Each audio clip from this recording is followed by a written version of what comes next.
Yeah, there's always people asking me things. Hi guys, we're back here in Portland, Oregon with Todd. How's it going, Todd? I'm doing okay. How you been today? Mixed. What have you been going through today?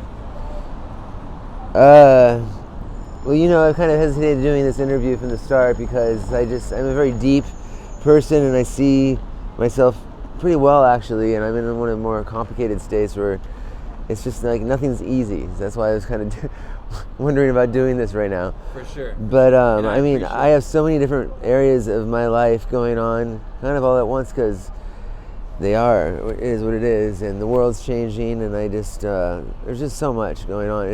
Nothing's so much to answer anymore. For sure. Yeah. How old are you, Todd? I'm 44. Are you from Portland? No. Where are you originally from? I've lived here most of my adult life. I moved here in 2000, but I'm from Santa Cruz, California. How'd you get from Santa Cruz to Portland? When I was in jail, I've only been in jail actually once, and that was in 1999 when I went, and I haven't been in trouble since, I might add. But I met a punk rock guy, and we kind of fell in love, and we moved out here back when I was like 21, 22. Oh, really? So yeah, And what happened to that guy?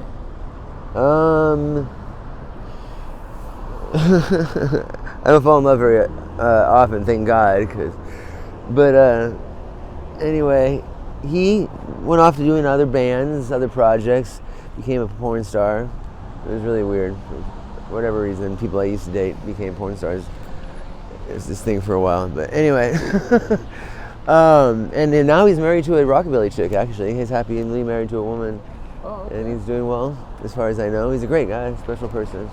Yeah, I think love and attraction is always a gift from above. It's just the humans that fuck it up. How long have you been homeless, sir? This is my second time round at it, and it's one of the last.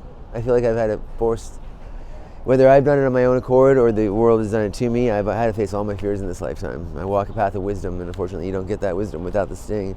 Right. And homelessness was my last one, and it's my second bout of it. And to answer your question, it's been a little over a year. What kinds of things have you seen or had to deal with in that year? I had never been in a fight until I became homeless, and then it's common for me to get hit. And I never see it coming because I'm always being nice to everybody, and there's a lot of mental illness out here, and for whatever reason, without trying, even great people make certain people uncomfortable.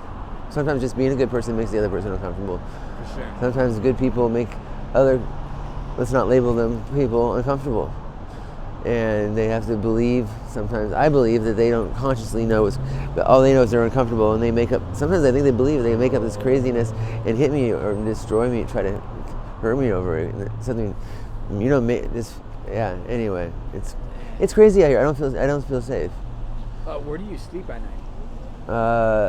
I don't see myself as homeless, so I don't invest in the whole tent thing and all that kind of. Although I probably should, but my lucky things just get destroyed all the time out here. It's like I'm jinxed out here.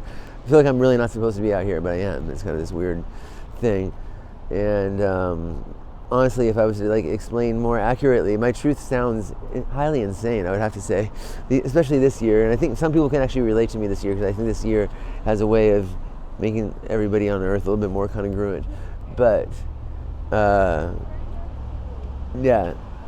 it's just, I forgot the question because I got a little one that's out there. But what was the exact question again? I'm sorry. To be honest, I can't remember exactly. Yeah. I got people coming and going all around me. So.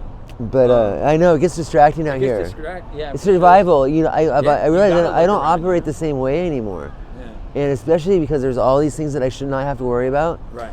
I got frightened, like real fear. It hadn't been a long time since I felt afraid, because I've conquered a lot of I've worked hard on myself actually in a lot of ways.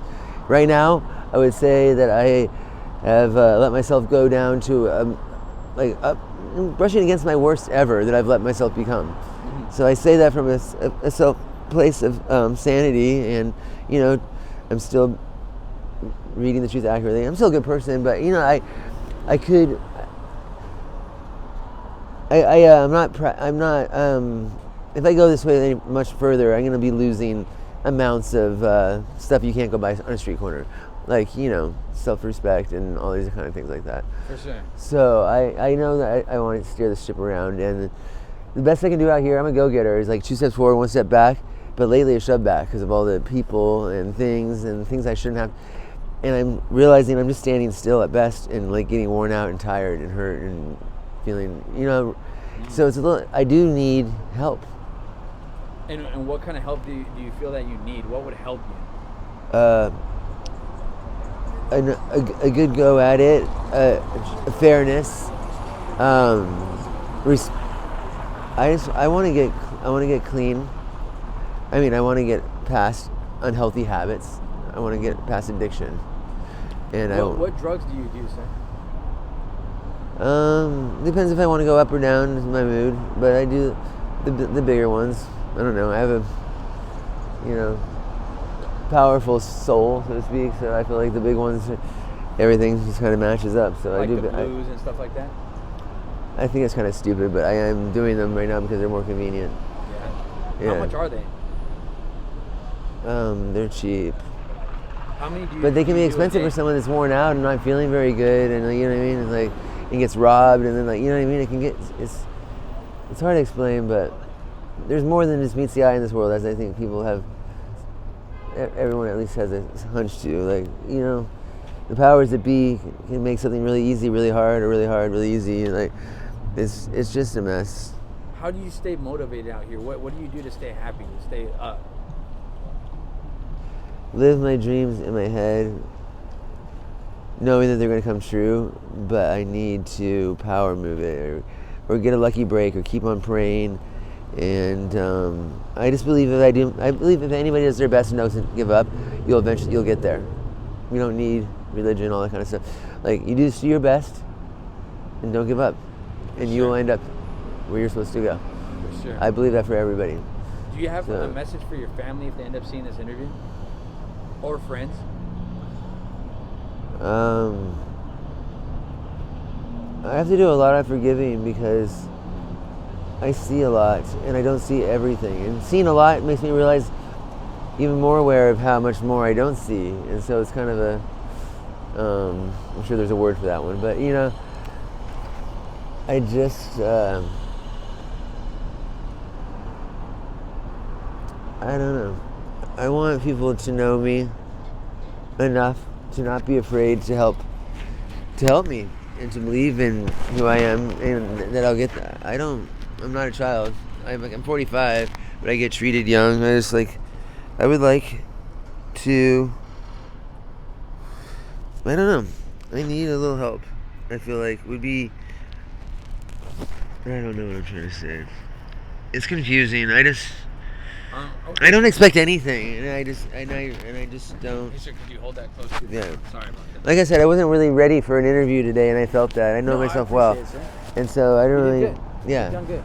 Yeah. I'm just trying to bring everybody's story is important. And I'm trying to bring awareness to it. That's it. When I'm the kind of person, like, if you tell me something and it's kind of like out here and I have to go out there and retrieve it, it doesn't feel as authentic, and I'm really pride myself on authenticity. So no, it's kind of like nothing's gonna look or sound good enough. But it's kind of like it's a common interview question. All right, sir. Would you be okay with me doing a follow-up in the future? Sure. Okay. I'm a weirdo. I appreciate it. I'm sweet of my weirdness. Would it be okay with me posting this on my YouTube channel? Yes. All right. Thank you, sir. I appreciate it.